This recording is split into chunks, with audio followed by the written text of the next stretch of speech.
So I'm actually pretty excited about this because I've been using, laptops, desktops, whatever for quite some time. I'm in my 30s, so laptops, computers, da da da da da. But one thing that I noticed, and we all can attest to it, is as we use these laptops, they become thinner and lighter, and these device manufacturers do what they can to minimize the number of ports that are available on the actual laptop itself. So right now in my possession, and let me just make sure, really that one too, but I'll just talk about these three. I have 3 laptops that only have USB-C ports on them. So this is the Dell Precision 5470. Then I have the M1 MacBook Air. And then this is the Lenovo ThinkPad X13S. All 3 of these machines only have USB-C ports on them. Now, there's a headphone jack, and this one has an SD card slot. This one also has an this one has a SIM card tray. That one has an SD card, and that one just has a headphone jack. So, technically there's some other things on there, but really in terms of connectivity, they're expecting that you use Bluetooth for everything. So you have a Bluetooth mouse, a Bluetooth keyboard. If you need to connect either of these to a monitor, then you have to use some type of dongle. But depending on how much stuff you want to connect, it gets kind of messy. So in a previous video, I showed that I did have a Sabrent dongle that ended up not working the way that I wanted to. I also had an even cheaper dongle that Dell provided with that Precision 5470, which just only had a USB-A port and an HDMI port. And for a while, that served my needs. It was fine. But when I came here, I decided that I wanted a few more peripherals, you know what I'm trying to say, connected to the laptop, and neither one of those solutions was enough. So I started looking into the world of hubs and docks, powered hubs and docks, not ones that get their power directly from the machine. So today I have 3 that I am going to show you. Each one of them has their own little benefit, and I think for you as a consumer, it's important to do some type of research. There are people out there who have done actual real, reviews and tests and all that. I'm not going to do any of that. But just to give you an idea of why you might choose one of these things. So the first thing I'll come to you with, which I think I made a video about this already, is the Sabrent DS-WSPD. So this is just a USB-C dock, and you connect your laptop through this little guy, through this little USB-C port, and you gain 2 USB-A ports on the back and then 2 display out options. So they're actually segmented into display 1 and display 2. There's 1 HDMI and 1 display port in each individual little section. You also get gigabit Ethernet and, of course, the actual power adapter port. On the front, you get 2 more USB-As and then 2 USB-Cs, combination, and then 2 separate, not combination, but 2 separate 2 jacks, 1 line in and 1 line out. So overall, this has been good. Retail price, and that's something that you always have to keep in mind. Retail price for this guy was, I think, around $300, but on Sabrent, this is a Sabrent product, it was on sale for, I think, close to $200. On eBay, I think after shipping and tax, I think I spent $34. So definitely finding a used product is in your best interest, because you can save a crap ton of money. Forgot to mention there's a little lock slot over here if you want to, make sure people aren't walking away with your stuff. All in all, this is a good product. The only real reason that I would recommend this over the other 2 products that I'm going to mention today is this little certification right here. So it says Display Link, 4K plug and display.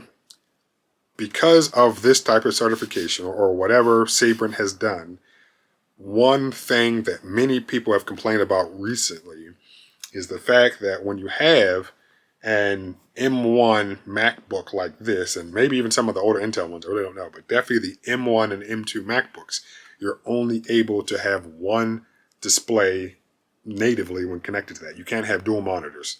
So even if you were to plug two separate, let's say if you were to plug two separate USB-C to HDMI cables into this and have it projected on two separate monitors, everything that I've seen online and read, you still would only it would only support truly one display. So you could have an image on the laptop screen and you could have the same image on both monitors, or so really one image around on all three, or you could have one image on this little guy and then a separate image on the two monitors. So I know that's kind of hard. I didn't explain it properly right there, but it doesn't support three separate displays. So you could not have Office, or let's say Word here, Excel here, and Chrome open there. You could have Word, Excel and Excel, Word, Word, and Word, if that makes any sense. Hopefully I'll put a visual up to kind of show what I'm talking about.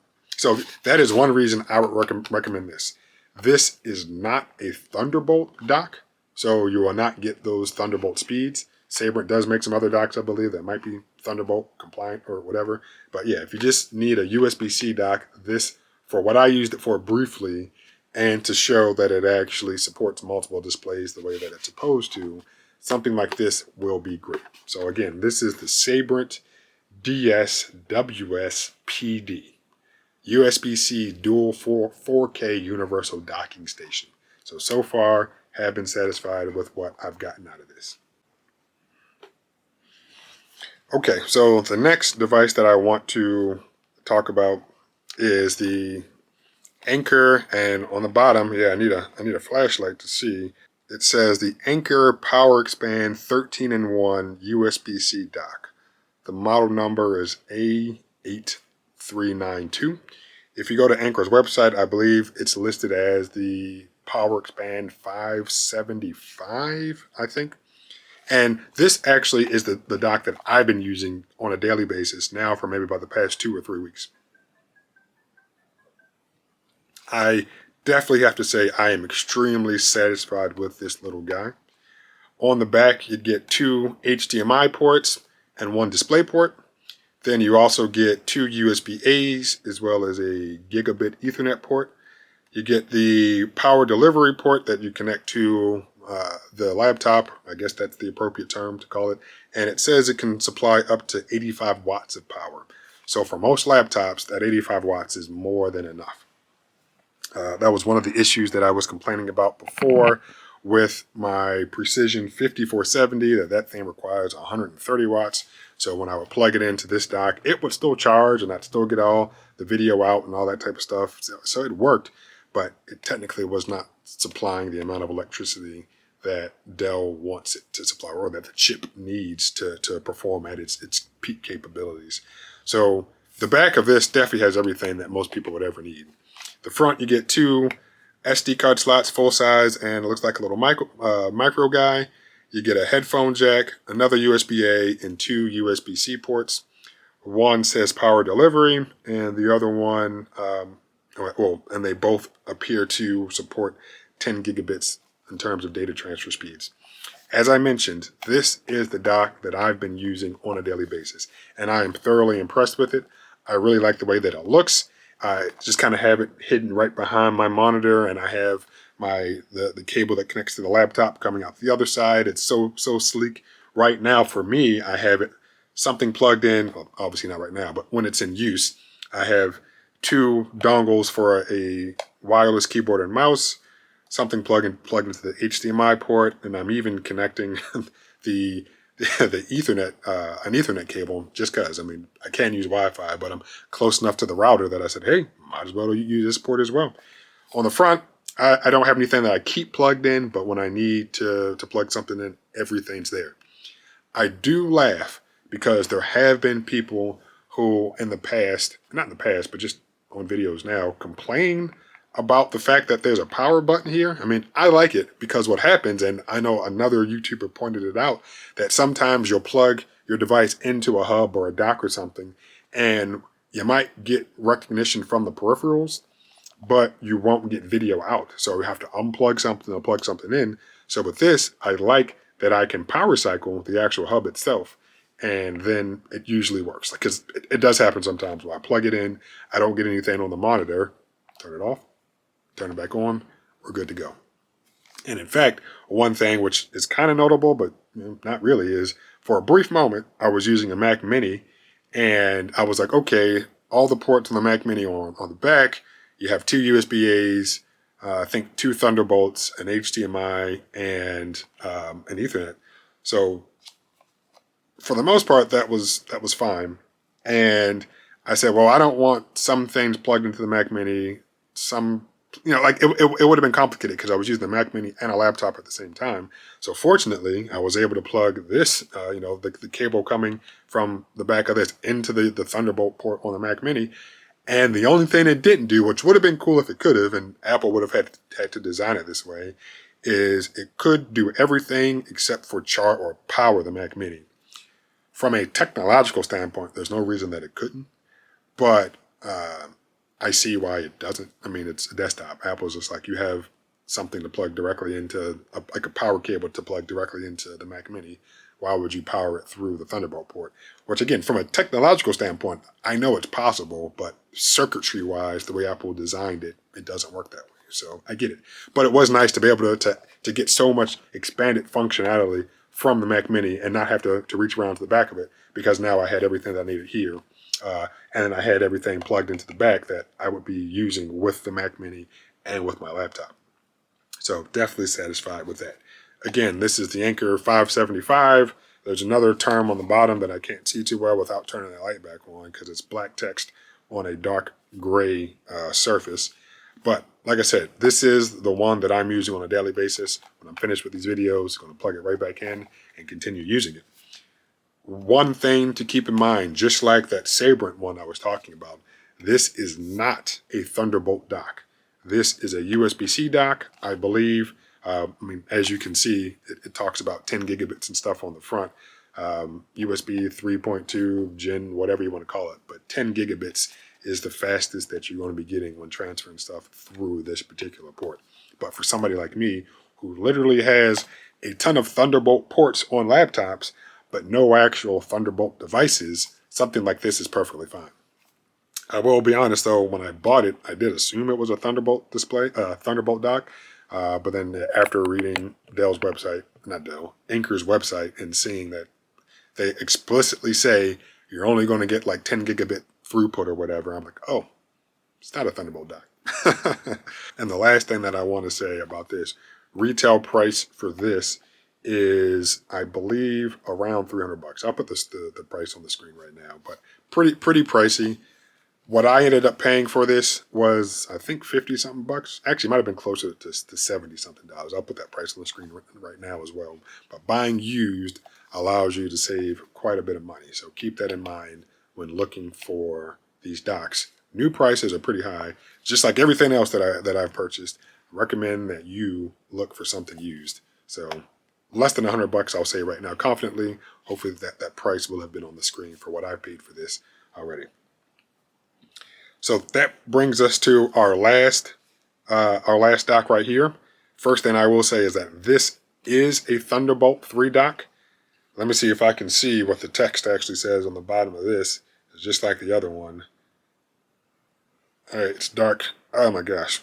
Okay, so Power Expand Elite 13-in-1 Thunderbolt 3 dock. There is a model number, and it says A8396. If you go to Anker's website, I believe what you will see is the Power Elite 577, I believe, is the actual model number for this little guy. I do not use this. I have not been using this on a daily basis the way that I've been using the other one. Mainly because that one just happened to arrive first, and I just said, well, I like the way it looks, I like the color scheme, it does what I needed to do. But in terms of port connectivity, you get a very, very similar experience. You get one HDMI, you get two USB-Cs. One is the one that you plug into your laptop, the other one is a Thunderbolt port. You get three USB-As, so that's pretty nice, operating at 5 gigabits. Then you also get your gigabit Ethernet port. And of course, the ports you need to actually power the hub. So the difference between this one, the 577, and the 575 is on the back, you're missing what? One HDMI and one display port, but you gain one Thunderbolt port and one additional USB-A port. So right there, those are some differences that you as the consumer would have to think about. Do you need all those USB-As on the port? Do you need a on the back? Do you need a Thunderbolt port? Do you need, how many HDMIs versus display ports? So things that you would have to consider yourself. And just to give you a little side by side right there, you can kind of see, that there are some differences.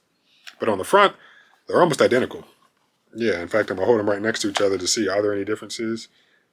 No, there are not any differences. So you get power button up at the top, two SD card, full size and micro. You get the headphone jack, two USB-Cs, and then another USB-A. So the fronts are pretty much identical. And as I mentioned with the other one, what I do like is you get that power button, which allows you to power cycle the dock. I can't speak too much to it because, as I said, I haven't been using it as a daily driver. I have used it, but I can't imagine that the experience will be much different from the 575. The only main difference is the fact that this is a Thunderbolt dock. One complaint that I have seen from other people, which for me isn't an issue, but I get their concern, is that these power buttons, so all three docks have power buttons. People wanted this power button to actually power cycle the laptop more so than the dock itself. So they wanted to be able to keep the laptop closed, press the power button, and tell it to wake up the laptop, per se, or whatever. And I can see that. Yeah, so it's a valid concern, valid complaint. But for my needs, I'm fine with having the power button just power cycle the dock itself. So all in all, that's all I really want to talk about. Really good docks. For the three that I have, I could just summarize. If you need a Thunderbolt dock, this is what you need. I mean, it's a good thing. So Thunderbolt here. If you don't need Thunderbolt, but just like the way that it's set up, this one provides, everything that you would need in terms of usability, ports, things like that, performance. If you have a MacBook, I definitely would recommend something like this. Even though this is something that I have, and I recommend it because of this display link technology, if you Google, there are other display link certified docks that would allow you to get the exact same feature set in terms of having multiple display support for your M1 or M2 series MacBooks. So, like I said, these laptops are getting thinner and thinner. The device manufacturers are doing everything they can to reduce the number of legacy ports that are available on these particular devices. I am satisfied with my docks. I'm satisfied with the laptops too, and I understand why they're doing it. And for a lot of people, they are okay with not plugging stuff in. Bluetooth mice, Bluetooth keyboards, having one port to provide video out is probably enough, or not even needing anything plugged in besides the power and maybe some headphones. Makes sense. So that's all I'm going to say about these. Hope you find something that works best for you. As always, make sure that if you do decide to buy something, look in the used market, okay? Save yourself some money. Oh, and the last thing I did not include is the price for this is, I think, $350. Hopefully I will have put something on the screen earlier for this little guy. $300, $350, something like that. This is a Thunderbolt 3. The Thunderbolt 4 version ish already is out. So hopefully I'll be able to mix that all in there somehow. All right, that's it. Good products. Hopefully find something that you're interested in.